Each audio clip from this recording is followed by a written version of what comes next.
Hello friends, आज हम percentage chapter से कुछ और क्वेश्चंस को सॉल्व करेंगे ताकि चैप्टर के बारे में हमें और कुछ बेसिक नॉलेज हो जाए एग्ज़ाम के लिए। ठीक है, आइए पहला क्वेश्चन को देखते हैं। ये रहा फर्स्ट क्वेश्चन। पहले इसको अपने से सॉल्व करने का कोशिश करिए, उसके बाद सोल्यूशन को देखिए। ठीक है, क्वेश्चन बहुत ईजी है और बहुत बार एग्ज़ाम में इसको पूछा भी गया है। इस तरह का क्वेश्चन एसएससी और रेलवे के एग्ज़ाम में खास करके, ठीक है, कैट के एग्ज़ाम में भी। If the price of a commodity be raised by 20%, then how much percent a householder reduce his consumption of the same commodity so that his expenditure does not increase? Question क्या कह रहा है कि किसी चीज़ का दाम 20%, जो दाम उसका था उससे 20% वो बढ़ गया है, तो एक हाउस होल्डर को कितना उसका जो कंजम्पशन है, यूज़ है, उसको घटाना चाहिए ताकि उसका एक्सपेंडिचर जो खर्चा था वो बढ़े नहीं, सेम टू सेम रहे। तो इस तरह का जब भी क्वेश्चन आएगा परसेंटेज चैप्टर से, तो हम उसको एक फार्मूला से सॉल्व करते हैं। ठीक है, क्या है formula? R/100 plus R into 100। ठीक है, इस फार्मूला से हम लोग सॉल्व करेंगे। R/100 plus R into 100। ठीक है, R क्या हो जाएगा यहाँ पे? ये रेट ऑफ इंटरेस्ट हो जाएगा, जो कि इस क्वेश्चन में 20% दिया। आइए इसको सॉल्व करते हैं। 20/120 इंटू 100। ठीक है, इसको कैलकुलेट सॉल्व करने पे कितना आएगा? 50/3। 50/3 कितना होता है? 16.66%। ठीक है, तो 16.66% इस क्वेश्चन का आंसर हो जाएगा। एक और चीज़ इस क्वेश्चन में ध्यान रखना है, जैसे ये क्वेश्चन दिया है कि if the price of a commodity be raised bye 20%। ये क्वेश्चन थोड़ा सा चेंज करके कभी कभी आता है। क्या आता है कि if the price of a commodity be decreased और रिड्यूस्ड बाय 20%, सपोज रहता क्वेश्चन में, then how much percent a householder should increase his consumption of the same commodity so that his expenditure does not increase. अगर ये question रहता तो हम लोग इसी क्वेश्चन को तब क्या करते? इस फॉर्मूला के साथ सॉल्व करते। R/100 minus R into 100। इस क्वेश्चन ये फार्मूला से ये सॉल्व हो जाता। ठीक है, तो ये दो तरह का क्वेश्चन इस टाइप में हम लोग को देखने को ज़्यादातर मिलता है। ठीक है, आइए आगे चलते हैं, नेक्स्ट क्वेश्चन को देखते हैं। ये नेक्स्ट क्वेश्चन रहा, सॉल्व करिए इसको। ठीक है, क्या कह रहा है question? Due to 50% increase in the price of rice we purchased 5 kg less rice with the same amount of ₹60। What is the new price of rice? Question क्या कह रहा है? क्वेश्चन कह रहा है कि राइस का जो प्राइस था, जो भी प्राइस था पर केजी, उसमें 50% का इंक्रीमेंट हो गया है। इंक्रीमेंट होने के वजह से क्या हुआ कि जो हम 60 रुपया मेरे पास था, उससे हम जो भी राइस पहले का अमाउंट में खरीद रहे थे, अब हम 5 kg कम खरीद पा रहे हैं। ठीक है, तो देखिए क्वेश्चन को समझिए। हम क्या करते हैं, प्राइस ऑफ राइस जो है पर केजी, उसको हम x मान लेते हैं। ठीक है, अब 50% उसमें इंक्रीमेंट हो गया, तो इंक्रीमेंट होकर जो नया प्राइस पर केजी का बन गया वो 3x/2 बन गया। ये मेरे पास नया प्राइस है, मतलब इसके साथ हम 5 kg राइस ज़्यादा खरीद रहे थे, इसके साथ हम 5 kg, दाम बढ़ने की वजह से हम 5 kg राइस हम कम खरीद रहे हैं। तो मेरा इक्वेशन क्या बनेगा? इक्वेशन मेरा बन जाएगा 60/x minus 60/3x/2 equal to 5। क्योंकि total amount by per kg करेंगे तो हमको अमाउंट ऑफ राइस मिलेगा ना। तो अमाउंट ऑफ राइस पहले जो था, जब राइस मेरा कम था, उस टाइम हम 5 kg ज़्यादा खरीद रहे थे, तो उससे अभी नया का अमाउंट को माइनस करेंगे तो 5 आना चाहिए। ठीक है, अब आइए इसको सॉल्व करते हैं।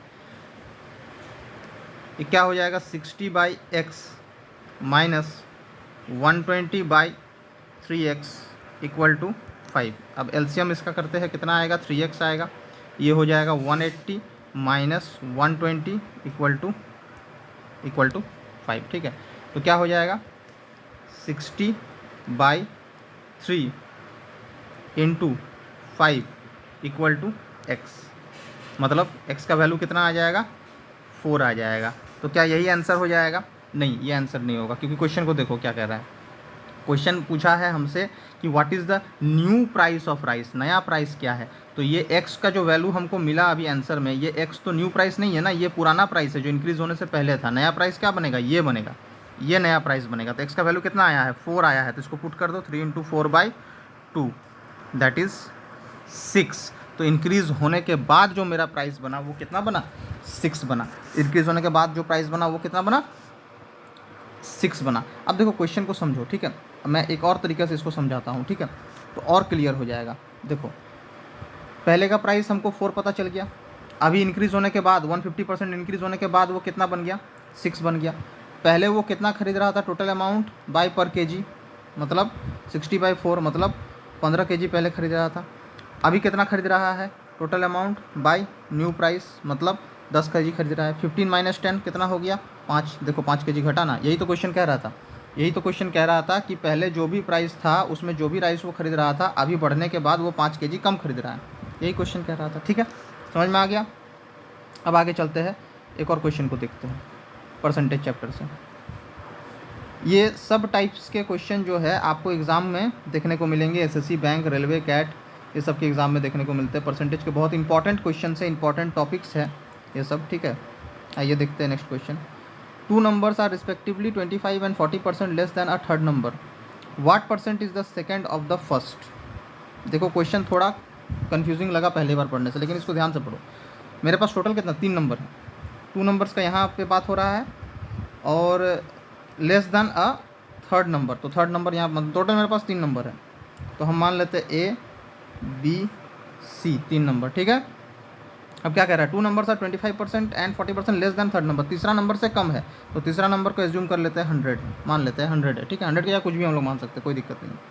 2 numbers are respectively 25 and 40% less, तो पहला नंबर 25% लेस 100 से मतलब कितना हो जाएगा 75 हो जाएगा, और दूसरा नंबर 40% लेस 100 से मतलब कितना हो जाएगा 60 हो जाएगा। एक 75, एक 60, एक 100। अब हमको तीनों नंबर मिल चुका है, फर्स्ट, सेकंड, थर्ड। ठीक है, इसको थर्ड क्यों माने, क्योंकि कह रहा है ना थर्ड नंबर से, तो थर्ड नंबर को पहले एज्यूम करना पड़ेगा। What percent is second of the first, is second मतलब ये सेकेंड ऑफ द फर्स्ट, ये और परसेंट में लाना है तो इंटू 100 करना पड़ेगा। कहा था ना कि इज जो भी रहेगा वो न्यूमरेटर बन जाएगा, ऑफ जो भी रहेगा वो डिनोमिनेटर बन जाएगा, इंटू 100 क्योंकि परसेंटेज में चेंज कर रहे हैं। तो 60/75 इंटू 100, 60/75 इंटू 100, इसको सॉल्व करो आंसर आ जाएगा। यही क्वेश्चन का आंसर होगा। ठीक है, आशा करते हैं ये वीडियो आपके लिए बहुत यूज़फुल है। इसी तरह के और भी वीडियोस हम जो है कोशिश करेंगे आपके सामने लाने का, हर एक चैप्टर से। परसेंटेज अभी शुरू किए हैं, उसके बाद जितना भी चैप्टर्स है एसएससी, बैंक, रेलवे के लिए मैथ्स का, सभी चैप्टर्स को कवर करेंगे धीरे धीरे। ठीक है, तो आप बने रहिए और वीडियोज़ को देखिए, ये आपके लिए बहुत ही ज़्यादा यूज़फुल है। Thank you.